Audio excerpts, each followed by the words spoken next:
Bom, a gente agora vai ver as causas de extinção da punibilidade.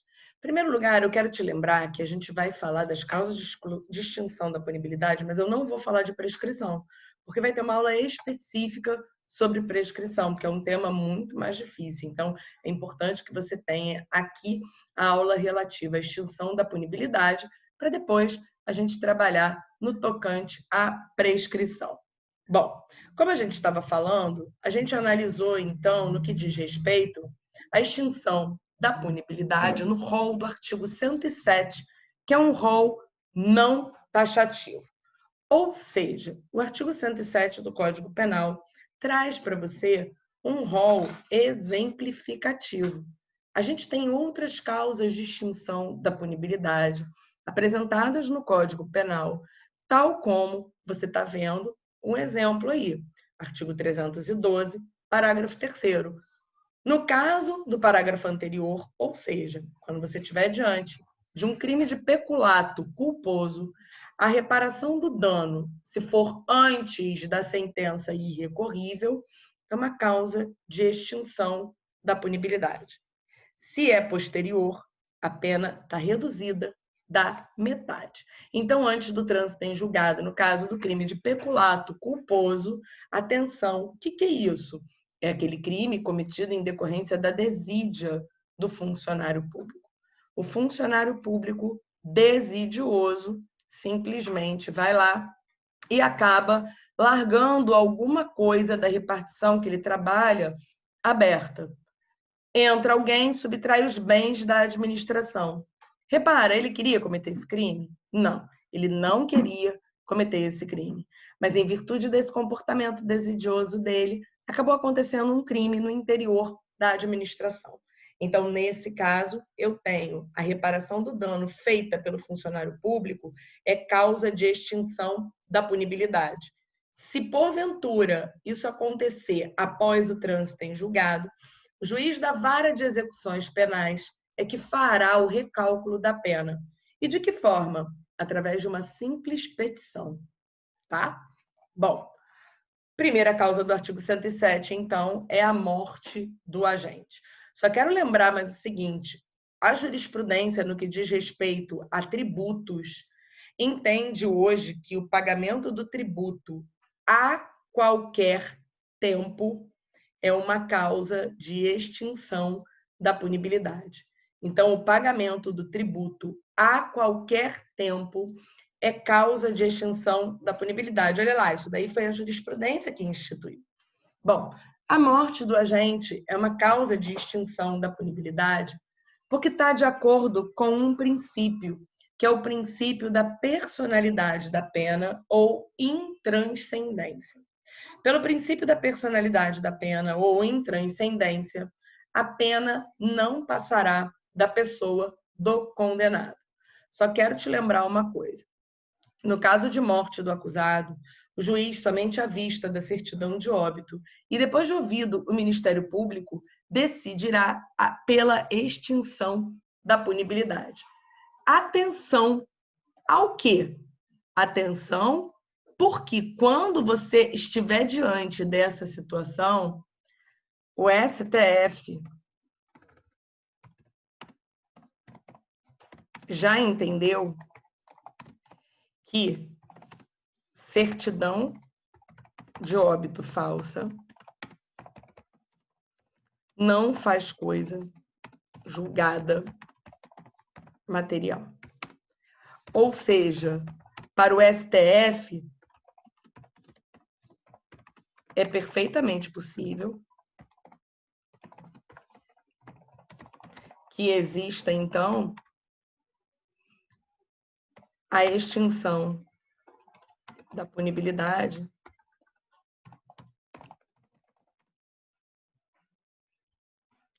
somente se a certidão for verdadeira.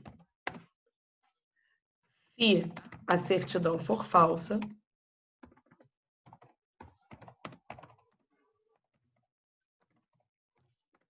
o processo pode prosseguir. Então, se a certidão for falsa, o processo pode normalmente prosseguir. Então, nesse caso, a gente vai trazer que no caso de morte do acusado, eu só tenho a extinção da punibilidade se a certidão for verdadeira. Tá bom? Dando continuidade, então, a gente vai ver que aqui, quando eu trabalho com as hipóteses de extinção da punibilidade, a gente vai analisar um caso interessante que é diante de crimes de ação penal privada personalíssima. Então, quando eu falo de crimes de ação penal privada personalíssima, a morte da vítima pode trazer a extinção da punibilidade. Como assim, Cláudia?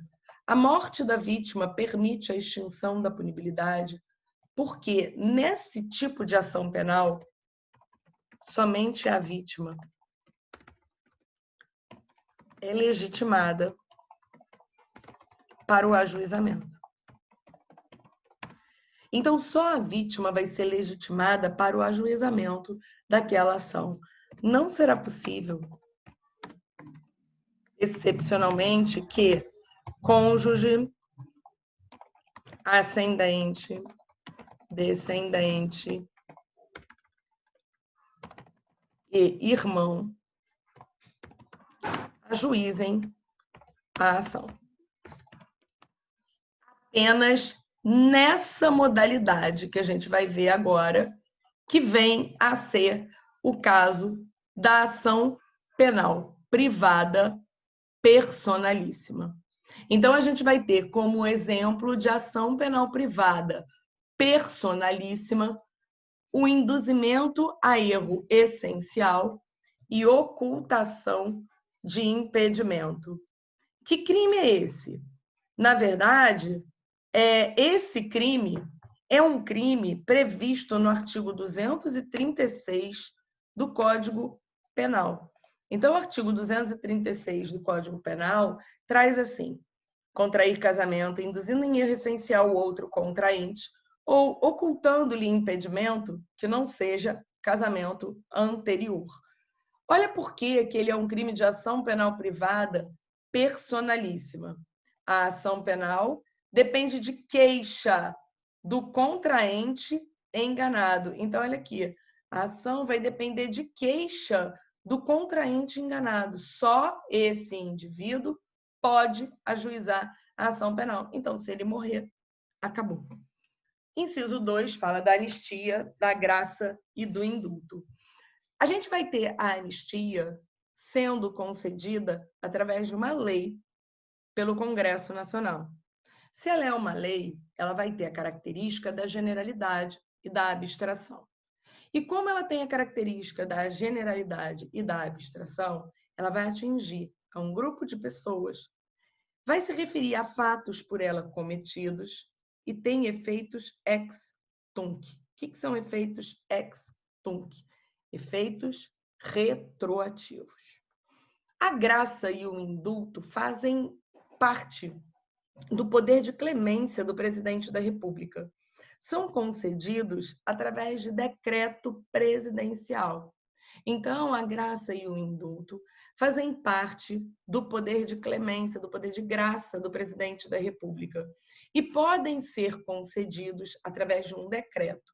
A diferença entre eles é que a graça é individual e o indulto é coletivo. Vale lembrar que eles só vão produzir efeitos como extinção da punibilidade, diferente da anistia. Por quê? Porque na anistia ela tem efeitos semelhantes ao da abolicitio criminis. A diferença é que a anistia não faz desaparecer o crime, como acontece com a graça, como acontece na abolicitio criminis. A anistia, o crime continua existindo. Ele só vai valer para aquelas pessoas que naquelas condições estejam anistiadas. Bom, vamos agora olhar o próximo, que é a abolicitio criminis. Abolício criminis está previsto no artigo 2º do Código Penal. E abolício criminis diz que ninguém pode ser punido por fato que lei posterior deixa de considerar crime, cessando em virtude dela a execução e os efeitos penais da sentença condenatória. Veja, quando você tem uma abolício criminis, isso volta e meia aparece, os efeitos civis permanecem inalterados. Por quê?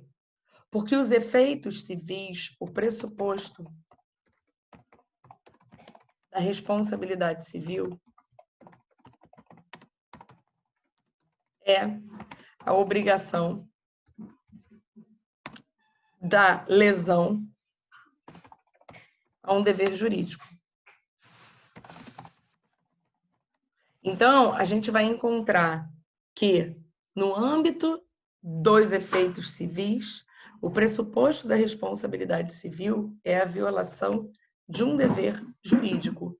Então, nesse caso, se eu tenho uma abolício criminis, eu tenho a lesão ainda. A lesão não vai desaparecer. Vai deixar de ser interessante para ser punido para o direito penal. Mas a lesão continua acontecendo. Bom, o inciso 4, como eu falei, vai merecer um trecho enorme à parte. E a gente vai ter aqui, então, no artigo 107, também a renúncia do direito de queixa pelo perdão aceito nos crimes de ação penal privada. Então, na tua cabeça o seguinte: renúncia ao direito de queixa. Se eu estou renunciando ao direito de queixa, significa dizer que, nesse caso, eu não ajuizei a queixa. E quando eu falo pelo perdão aceito nos crimes de ação penal privada, o que eu quero dizer? Ora, eu tenho já a ação ajuizada e, por isso, eu falo do perdão aceito. Então, a ação penal, ela já foi ajuizada. E ele tem a exigência para que haja o perdão da bilateralidade do ato. Então, eu tenho que ter um ato bilateral. Por isso, perdão aceito. Então, vamos primeiro olhar a renúncia. A renúncia ao direito de queixa não pode ser exercido quando renunciado expressa ou tacitamente. Então, o direito de queixa não pode ser exercido quando renunciado expressa ou tacitamente. Parágrafo único. Importa renúncia tácita ao direito de queixa a prática de ato incompatível com a vontade de exercê-lo. Não implica, todavia, o fato de receber o ofendido a indenização do dano causado. Olha só, quando a gente fala da renúncia ao direito de queixa, essa prática de um ato incompatível é o seguinte: eu quero oferecer uma queixa-crime em face de alguém, tá? Agora, a partir do momento em que eu ajuizo essa queixa-crime em face de alguém, eu quero ajuizar, antes de eu ajuizar, eu convido essa pessoa para ir numa festa na minha casa. Ora, se eu quero processar essa pessoa, é totalmente incompatível que eu venha a ajuizar uma queixa contra essa pessoa. Então, isso eu tenho uma renúncia tácita. Bom, ele diz para mim, no artigo 49, que se eu renunciar com relação a um dos autores do crime, vai se estender para todo mundo. Isso decorre do princípio da indivisibilidade nos crimes de ação penal privada. Repara, na ação penal privada eu tenho a disponibilidade. A disponibilidade ela vai acontecer após a ação ajuizada. No âmbito do crime de ação penal privada, eu falo de oportunidade antes de ajuizar. Eu ajuizo se eu quiser, mas a partir do momento que eu ajuizei, eu tenho que ajuizar contra todos pela indivisibilidade. Perdão do ofendido. O perdão à ação já começou. Ele pode ser processual, ele pode ser extraprocessual, ele pode ser expresso e ele pode ser tácito. A gente vai ter o processual, olha aqui, diz então o artigo que o perdão do ofendido Nos crimes em que somente se procede mediante queixa, obsta o prosseguimento da ação. O perdão no processo ou fora dele, expresso ou tácito. Olha aqui, o perdão no processo processual ou fora dele, extraprocessual, expresso ou tácito. Se concedido a um dos querelados, a todos aproveita. Se concedido por um dos ofendidos, não prejudica o direito dos outros. Então, a indivisibilidade continua valendo. Se conceder para um, vai valer para todo mundo. Se o querelado recusa, não produz efeito. O ato é bilateral. Perdão tácito é o que resulta da prática de ato incompatível com a vontade de prosseguir na ação. Então, aqui eu pego e simplesmente convido você para ser padrinho do meu filho. Repara, nesse caso, o perdão é um ato bilateral. Se você aceitar, é a causa de extinção da punibilidade. Não é admissível o perdão depois de passada em julgado a sentença condenatória. Pela retratação. O que é retratar? É voltar atrás. É o ato pelo qual o agente reconhece o erro que cometeu e o denuncia à autoridade, retirando o que ele tinha dito. Quando eu tenho uma retratação no Código Penal? No artigo 143, ele diz o seguinte: o querelado que antes da sentença se retrata cabalmente da calúnia ou da difamação, fica isento de pena. Cuidado só, porque aqui não há que se falar em retratação no crime de injúria. Então, eu não tenho retratação no crime de injúria. Por quê? Porque a injúria ofende a honra subjetiva. Bom, visto isso, então, no momento em que a gente vê essa questão agora, a gente vai falar no tocante ao 342, que é o crime de falso testemunho, falsa perícia. O 342 também vai trazer um exemplo para a gente de retratação. Então, a gente vai encontrar aqui o seguinte: fazer afirmação falsa ou negar ou calar a verdade como testemunha, perito, contador, tradutor ou intérprete em processo judicial ou administrativo, inquérito policial ou em juízo arbitral. Parágrafo 2º, olha aqui a retratação. O fato deixa de ser punível se antes na sentença, no processo em que ocorreu o ilícito, o agente se retrata ou declara cabalmente a verdade. Então, aqui nesse caso, a gente está trazendo mais um exemplo em que eu vou trabalhar com a extinção da punibilidade, tá? Então, a retratação do indivíduo, mais uma vez, funcionando como causa de extinção da punibilidade. Bom, a gente vai encontrar no inciso 9 o perdão judicial, que é a última causa de extinção da punibilidade. Cuidado, porque você não pode confundir. O perdão judicial é a modalidade de perdão concedida pelo juiz, nos casos previstos em lei.